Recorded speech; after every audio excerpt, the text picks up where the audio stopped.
What is up, guys? Sophia here, back with another video.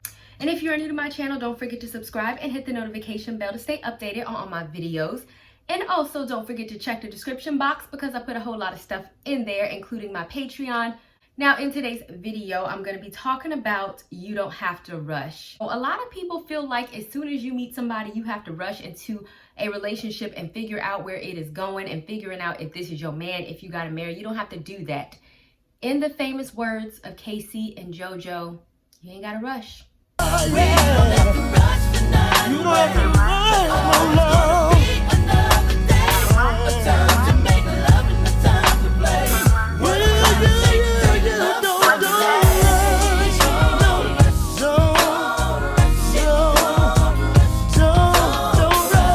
Now, with that being said, let's go ahead and get right on into it, shall we? Dedication, preservation, take a look inside, do your salvation, do every good work, it takes patience, like a butterfly, transformation. So the first example that I want to actually get into is in the case of Jacob and Rachel. If you go to Genesis chapter 29, verse 18, it says that Jacob loved Rachel, so he said, I will serve you as a hired workman for 7 years in return for the privilege of marrying Rachel, your younger daughter. So what does that mean? That means that this man was around this woman for 7 years without having sex with her. What does that mean for you? A lot of the times we want to rush in a marriage, a situation, a relationship, and you may not even be ready. So it's like, why rush a situation when you are not financially ready, when you may not even know the person? Because even in this particular instance, he just met homegirl like yesterday. He don't know her. I don't care if God did tell him he was the one. He do not know her, okay? So if you feel like you have met somebody that you are interested in, instead of rushing to define the relationship or instead of rushing to get married, why don't you rush in making your freaking money?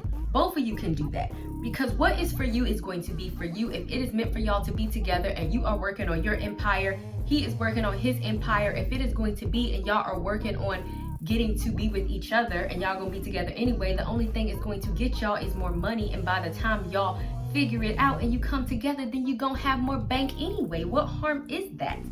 So if you are not in a place where you are not sure, or you are not financially stable, or maybe you're not even grown or mature enough to be in an actual marriage, or you don't even know if you're mature enough, just take things slow, work on building your bank, and then when you feel like you are a mature adult, then you can get together and then you'll have a bigger empire, and then you can feel more stable in your relationship. What harm is that? Next, work on getting to know the person outside of sex, because during this time, Jacob could not have sex with Rachel. So while he was working with homegirl, or while he was working around homegirl, he could not have sex with her, and you would not believe how much you can get to know somebody outside of sex without sex blinding your perception of somebody.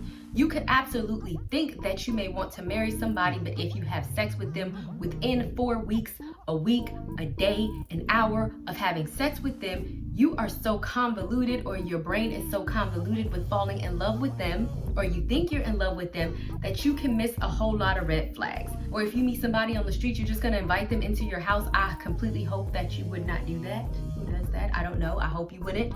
No. So therefore, why are you just freely giving your body to somebody off of the whim that they maybe might be kind of, sort of, you have a premonition that they might be your future husband? There is no shame in taking things slow, not being intimate with them until you actually get to know them as a person. And once you actually get to know who they are as an individual, then and only then you can say, you know what, I do feel like I can consolidate my entire life with you and then marry you. Now, I must put out a disclaimer that 7 years is a very long time to get to know somebody. Do not let a man use the story of Jacob to wait 7 years to marry you if you are a grown person status. If you are meeting somebody when you're like 15 years old, that is a different story. But if you are meeting somebody when you're like 25, no, stop playing. That's too long. But what I am saying is wait a reasonable amount of time. Do not feel that you have to just meet somebody, define the relationship, hurry up and get married to them, get engaged, and have an individual timeline without actually putting forth the effort to get to know them, or without having your life together, or have the means, or he have the means, that you can join your life together and have a successful marriage. If you broke, if he living with his mama, you living with your mama, and both of y'all are unemployed, maybe you might need to get that straight first before jumping into a marriage. Next example. So the next example I'm actually going to take from Queen Esther, and I'm actually going to start off with the Bible verse just because I have to, so you can get the full realm of what I'm saying. And it's actually going to come from Esther 2:12, and it says, "Now when it was each young woman's turn to go before King Ahasuerus or King Xerxes, after the end of her 12 months, under the regulations for the women for the days of their beautification were completed as follows: 6 months of oil and myrrh, and 6 months with sweet spices of perfume, and the beauty preparations for women. Then the young women would go before the king in this way." The point is that after the women was carried to the castle, they had to go through an entire year before they actually got taken before the king. So they had to go through an entire year first.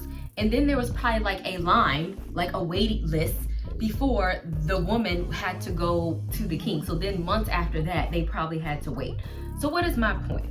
So Esther had to probably encounter the king, see the king. She very well could have wanted to be queen, as most of the women did. She could have very well knew that it was meant for her to be queen, but she did not jump the gun. There was a preparation phase that needed to be done first. She needed to go through her beautification process because, mind you, she came off the street and she needed to go through some things to probably learn the proper protocol to be queen, the proper beautification treatment to be queen. She probably need to learn how to act, because you just can't take a normal person who didn't know the royal protocol and take them from being a street person to a royal person. I'm sorry, that's just how it was back in the day. There's a preparation that needs to take place. So what does that mean for you? If you meet somebody, sometimes we are so infatuated with becoming a wife that some of y'all just ain't ready, okay? So if you're meeting somebody, instead of rushing, what preparation do you need to go through in order to become a proper wife for that person, if indeed this individual you even need to join yourself to? Do you need to work on yourself? That could be your career. That could be your finances. That could be your external beauty. I'm not telling you to be vain. That's not what I'm talking about. But am I telling you to take care of yourself and your temple? Sure. I mean, you know, everybody wants to attract the most ideal candidate for themselves. And I actually wrote a blog and I posted it. Sorry, I'm getting a text messages. I actually wrote a blog and I posted it yesterday. I'm going to leave it down in the description box, where I talked about kind of having a self-reflection and a self-improvement. I went through that process myself, ultimately, where you self-reflect on yourself inside out and determine what things you want to improve, not what other people tell you want to improve about yourself, and you do that. Doing that will help you attract the ideal person that you want to join yourself to. Looking busted is not going to do that, okay? Her coming off the street looking like a freaking hobo was probably not going to, attract the king. And so even once you go to that beautification process, or even once she was around the king and she had the inkling that that was going to be her future husband, she did not stalk. She did not say, yo, you're going to be my man every day. She did not pressure him to marry her. She waited till the opportune moment. She became the woman who was worthy. I don't want to say worthy because that's like because that's a bad word. She became a woman that was noticeable. So in the Bible, or in the book of Esther, it says that everyone who noticed, or Esther gained favor in everybody who saw her, right? And then it also says that the king's eunuch, who was in charge of the virgins, gave Esther a room of her own, along with servants. So I'm sure that the king was like, hold on, I'm the king, but homegirl got her own servants. She got her own you know, her own room. She has all this other stuff where all of a sudden she is grabbing attention because she has done work on herself and she is gaining notoriety of herself. So it's not all about the king. Hold on. I am now becoming equally yoked to you. I'm getting my own type of thing. It's not all about you, but I've become preparation of my own. I have stuff on my own, and now you're noticing me. So I guess what I'm trying to say is, when I say don't rush and just like automatically assume, oh, I've met somebody, I need to make them my man. No, sometimes it's not all about them. Even if you feel like God has told you that this was your husband, what can you do to prepare yourself to make yourself a more viable candidate? Not just for, just for anybody, because ultimately it's still about you. Nobody's telling you to go run after anybody, to go holler, to go chase, to do absolutely the most. The only thing that Esther did during this process was just simply go through the process.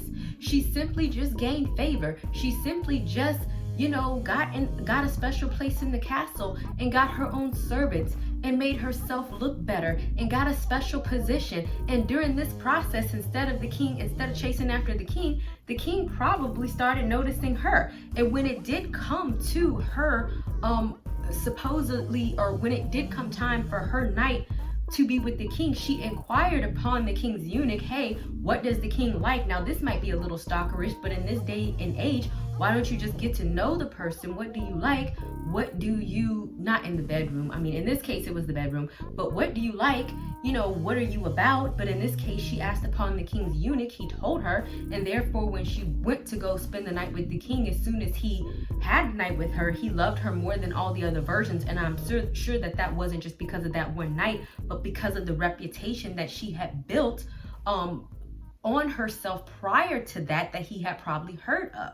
So it's like, don't rush to just make something happen, but have the best possible chance for your relationship to thrive by building it on a good foundation, by also putting an investment on yourself, by giving yourself a good foundation. What do you need to work on internally and externally with your life to pair yourself up with a good person? And also, what does that person need to work on? And also examining them to determine if they are a good king for you.